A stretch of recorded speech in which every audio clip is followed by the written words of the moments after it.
నెల్లూరు కార్పొరేషన్లో చంద్రబాబు అనైతిక రాజకీయానికి తెరలేపారని, అందుకే సిబిఎన్ అంటే కాన్స్టిట్యూషన్ బైపాస్ నాయుడు అని వైఎస్ఆర్సీపీ అధికార ప్రతినిధి నాగార్జున యాదవ్ చురకలంటించారు. టీడీపీకి నెల్లూరు మేయర్ పదవి దక్కేలా సీఎం చంద్రబాబు చేస్తున్న అనైతిక రాజకీయాలపై వైఎస్ఆర్సీపీ అధికార ప్రతినిధి యనమల నాగార్జున యాదవ్ మీడియాతో మాట్లాడారు. చంద్రబాబు రాజకీయ జీవితమంతా కొనుగోలు, అమ్మకం, వ్యాపారం, పైరవీలు, ప్రలోభాలే. ఏమాత్రం సంఖ్యాబలం లేకపోయినా నెల్లూరు మేయర్ పదవి కోసం సీఎం చంద్రబాబు దారుణ రాజకీయాలు చేస్తున్నారని మండిపడ్డారు. సరే, నెల్లూరులో 54 డివిజన్లుంటే 2021 జరిగినటువంటి కార్పొరేషన్ ఎన్నికల్లో 54 డివిజన్లకి 54 YSR Congress party clean sweep చేసింది. తెలుగుదేశం పార్టీ నుండి ఒక్కరంటే ఒక్కరు కూడా పోటీ చేసేటువంటి శక్తి లేక, గెలిచేటువంటి శక్తి లేక నెల్లూరు మున్సిపాలిటీలో 0 అయింది. ఎట్లా పోటీ చేశారా మొన్న జరిగిన డిప్యూటీ మేయర్ ఎన్నికల్లో?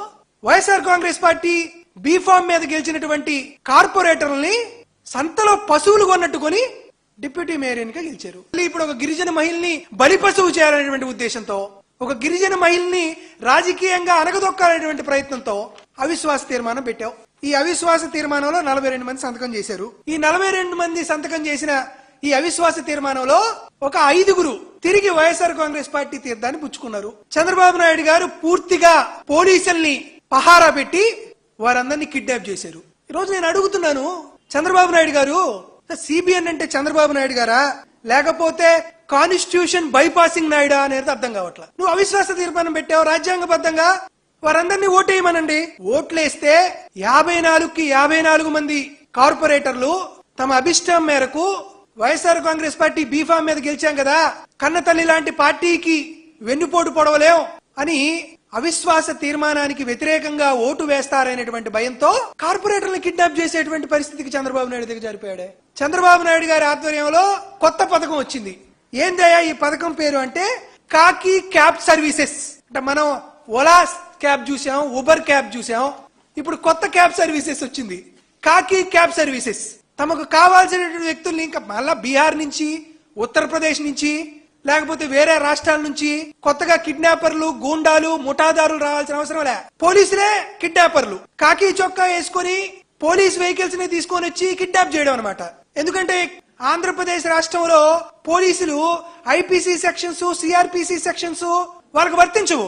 వాళ్ళకు వర్తించేటువంటి సెక్షన్స్ ఏంది? TDP sections, CBN sections. మనం అంటాం బిఎన్ఎస్ఎస్ అని కొత్తగా వచ్చింది, భారతీయ న్యాయ సంహిత అని కొత్త చట్టం వచ్చింది.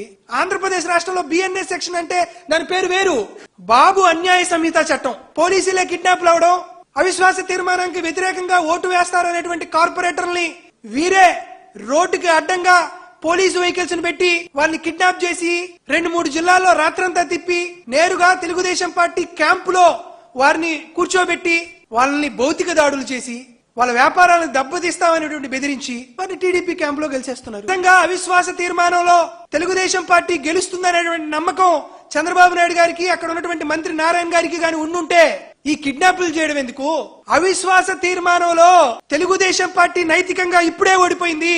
సమర్థవంతమైనటువంటి నాయకత్వం నెల్లూరు జిల్లాలో వైఎస్ఆర్ కాంగ్రెస్ పార్టీకి ఉంది కాబట్టి చంద్రబాబు నాయుడు గారు భయపడిపోయి నైతికంగా ఓడిపోయి ఈ రోజు ఈ కిడ్నాప్ల పరంపరకు ఆయన తెరలేపిన విషయాన్ని మీ అందరికీ తెలియజేస్తున్నా. సమాధానం ఇచ్చారు. కాబట్టి మీరు చేసినటువంటి ఈ అనైతిక రాజకీయాలకు కూడా భవిష్యత్తులో సింహపురి జిల్లానే కాదు యావత్ ఆంధ్రప్రదేశ్ రాష్ట్రంలో కూడా ఖచ్చితంగా మీకు చెప్పు దెబ్బలు కొట్టినట్లు మీకు తీర్పు ఆంధ్రప్రదేశ్ రాష్ట్ర ప్రజలు ఇవ్వబోతున్నారనే విషయాన్ని ఈ రోజు ఈ పత్రికా సమావేశం ద్వారా మీ అందరికీ తెలియజేస్తున్నా.